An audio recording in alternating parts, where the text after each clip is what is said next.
Get set.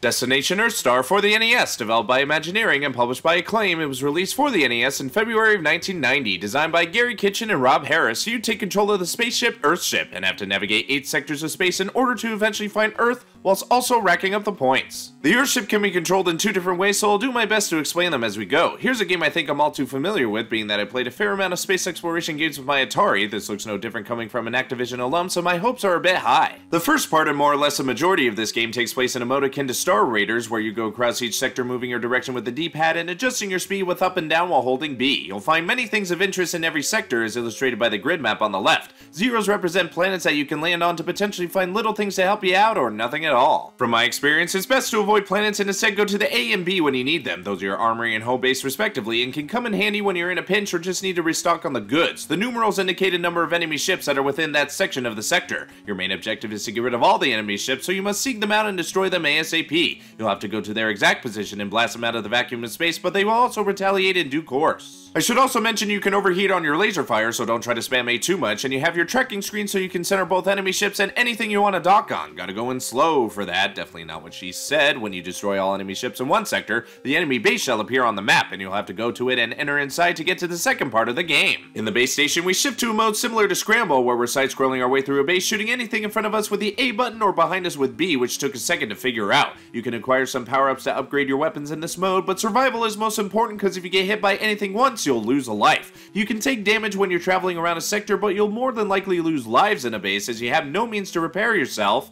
You just explode. If you do make it through a base, there will be a boss waiting for you. Defeat it and you move on to the next sector with increased enemies and difficulty, as you won't know what the next base will be like until you enter it. When your Earthship does get destroyed by any means, you'll lose a life. Lose all your lives and the game is over, but if you make it to the 8th sector and get past the 8th enemy base, you'll have reached the planet Earth and won the game. Overall, this is an interesting title. Can be a bit slow on the action at times, but with enough patience, it can be a good time. I think if they carried the damage meter over from one game mode to the next, it could have been a more decent game, but instead you have to keep restarting because you die with these in the enemy bases. Also, do we have to know all this crap on screen? I can barely tell what my chosen weapon is. Did I mention you have multiple weapons you can choose from? And stop.